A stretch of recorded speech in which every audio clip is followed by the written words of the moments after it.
Trial court আপনারা জানেন যে ট্রায়াল কোর্ট আমাদেরকে যাদেরকে শাস্তি দিয়েছিল পরবর্তী সময়ে হাইকোর্টে আপিলে এসে এবং ফাঁসির মামলা যেটা রেফারেন্স পাঠিয়েছিল ওই রেফারেন্সটা রিজেক্টেড করে হাইকোর্ট ডিভিশন সবাইকে খালাস দিয়েছিল। তার এগেনস্টে স্টেট একটা লিভ ফাইল করে দুটা, একটা হলো এক্সপ্লোসিভের জন্য আর একটা হলো মার্ডার 302 জন্য। তো দুইটাতে ওনারা দুইটা লিভ পিটিশন ফাইল করে। এই লিভ পিটিশনগুলো মাননীয় প্রধান বিচারপতির নেতৃত্বে আমাদের অ্যাপেলেট ডিভিশনের পূর্ণাঙ্গ বেঞ্চ আজকে নিয়ে তৃতীয় দিনের মতো শুনানি শেষে জাস্ট নাও এইমাত্র ওনারা অর্ডার প্রনাউন্স করলেন।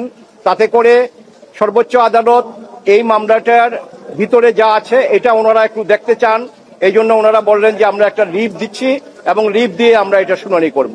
এবং এই লিভটা ওনারা দিয়েছেন হলো রাষ্ট্রপক্ষ যেটা বলতে চায় সেটা হলো যে এই মামলায় তাদের সাক্ষী প্রমাণ ছিল কিন্তু সেটা হাইকোর্ট ডিভিশন ওভারলুক করেছে।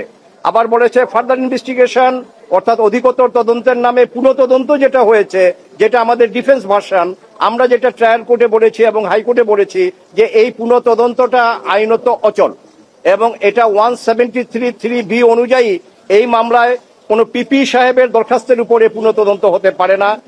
আমাদের অ্যাপেলেট ডিভিশন বললেন যে আমরা এটাও পরীক্ষা করব এবং রাষ্ট্রপক্ষ থেকে বলা হলো যে এই মামলার সাক্ষী প্রমাণ আছে কিন্তু হাইকোর্ট ডিভিশন সেটা ওভারলুক করেছে।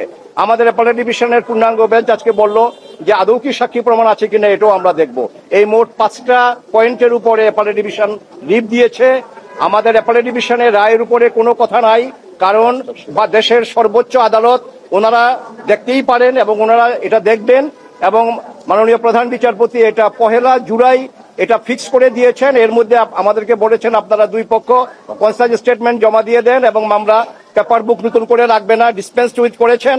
তো আমরা আশা করি ইনশাল্লাহ আগামী 1 জুলাই বা এর আগে যদি চিফ জাস্টিস সাহেব বলেছে যে অন্য মামলা যদি শেষ হয়ে যায় তার আগেও হতে পারে, আপনারা খোঁজ নেবেন। আমরা মামলা রেডি করে এই ভ্যাকেশনের পর থেকে আমি, আমার ডিফেন্স টিম, আমার বন্ধুরা যারা আমার সাথে আছেন, আমরা সবাই ইনশাল্লাহ যাতে হাইকোর্ট ডিভিশনের রায় বহাল থাকে, অর্থাৎ আমাদের তারেক রহমান সাহেব, লুৎফুজ্জামান বাবর সাহেব এবং অন্যান্য যারা এই মামলা যাদের কনভিকশন, আব্দুল সালাম পিন্টু সাহেব যাদের কনভিকশন ছিল, যাদের ডেথ সেন্টেন্স ছিল, তাদেরকে আল্লাহর অশেষ মেহেরবানিতে হাইকোর্ট ডিভিশন থেকে আমরা খালাস করাতে পেরেছিলাম। অর্থাৎ হাইকোর্ট ডিভিশন নিচের কোর্টের জাজমেন্টকে সেটিসফাইড করে দিয়েছিলেন।